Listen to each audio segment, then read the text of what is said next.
피고인들 양형 관련입니다. 형법 제51조 양형의 조건은 형을 정함에 있어서는 범인의 연령, 성행, 지능과 환경, 피해자에 대한 관계, 범행의 동기, 수단과 결과, 범행 후 정황 등을 참작하여야 한다고 규정하고 있습니다.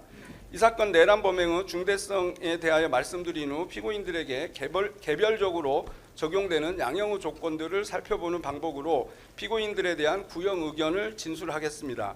내란 범행의 중대성 1. 공동체 존립 위협하는 내란 범행의 중대성.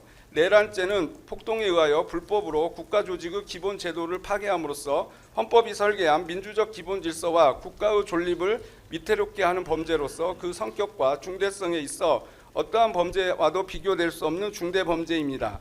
과거 사례는 내란은 그 본질상 군사력 또는 이에 준하는 무력 사용이 수반될 수밖에 없고 특정 세력의 권력 장악이나 정권 교체에 그치지 아니하며 권력 장악과 유지 과정에서 국가 공동체의 근간이 파괴되거나 국민 다수의 생명, 신체, 재산 및 자유가 무차별적으로 침해되는 결과로 이어졌다는 사실을 알려주고 있습니다. 그래서 동서고금을 막론하고 사회 공동체의 존립과 안전을 근본적으로 해하는 범죄에 대하여는 가장 극한 형벌로 대응하고 있습니다. 우리 형법 역시 내란죄에 대하여 우두머리의 경우 사형, 무기징역 또는 무기금고를, 모의 참여 등의 경우에도 사형, 무기 또는 5년 이상의 징역금고를 법정형으로 규정하고 있습니다.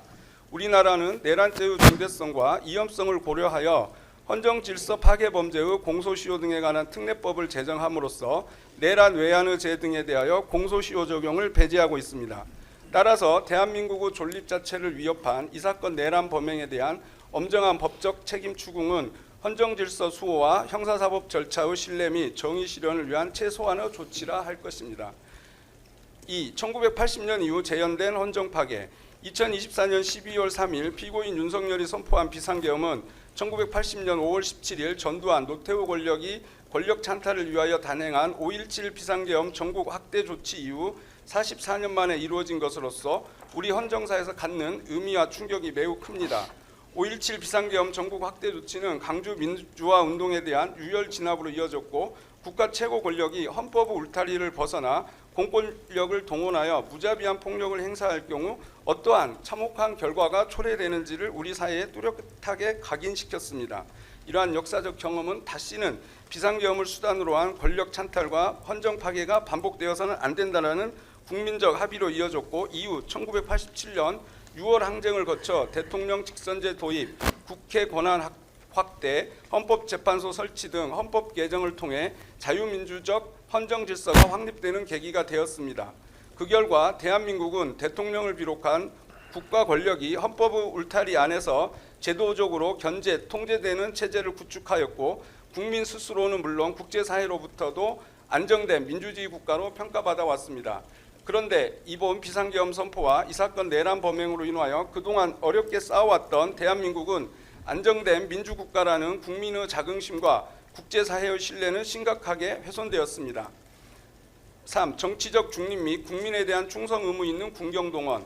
대한민국 헌법 제5조 제2항은 국군의 정치적 중립성과 본질적 임무를 명시하고 있으며 군인의 지휘 및 복무에 관한 규정 제20조는 군인은 국민의 생명 신체 보호와 국민에 대한 충성 의무를 명시하고 있습니다. 그리고 국가경찰과 자치경찰의 조직 및 운영에 관한 법률 또한 경찰의 본질적 임무가 국민의 자유와 권리 및 불가침의 기본적 인권을 보호하고 사회 공공의 질서를 유지하는 데 있음을 선언하고 있습니다. 이는 우리 역사에서 반복되어 온 군 병력 동원에 의한 군사 반론과 국헌 문란 행위에 대한 깊은 반성을 바탕으로 군과 경찰이 국내 정치 갈등이나 권력 유지를 위한 수단으로 동원되어서는 안 된다는 헌법적, 역사적 교훈을 제도적으로 확립한 결과입니다. 군과 경찰은 그 임무 수행의 특성상 파괴력과 살상력을 가진 무력이 수반되고 집중될 수밖에 없고 이에 따라 이를 통제하는 국가 권력에는 해당 무력을 헌법과 법률에 따라 적법하고 엄격하게 관리, 운영하여야 할 강력한 의무가 부과됩니다. 그럼에도 불구하고 피고인 윤석열 등은 군과 경찰을 동원한 내란 범행을 감행함으로써 군경의 정치적 중립성과 본질적 기능을 심각하게 훼손하고 성실하게 복무하던 다수 군인과 경찰의 사기 및 그에 대한 국민 신뢰에 중대한 손상을 입혔습니다. 4. 국민 갈등 및 국론 분열. 비상계엄 선포 이후 피고인 윤석열에 대한 수사 및 탄핵 재판 과정에서 나타난 바와 같이 이 사건 내란 범행은 우리 사회 전반에 걸쳐 갈등과 국론 분열을 초래하였고 그러한 현상은 일시적인 것에 그치지 아니한 채 현재까지도 지속되고 있습니다. 이러한 갈등과 국론 분열은 정치적 반대 세력을 반국가 세력으로 규정하고 그 척결을 내세운 비상계엄 선포가 없었다면 발생하지 않았을 것이며 또한 비상계엄 해제 후 피고인 윤석열 등의 선동이 없었다면 확산되고 지속되지 않았을 것입니다.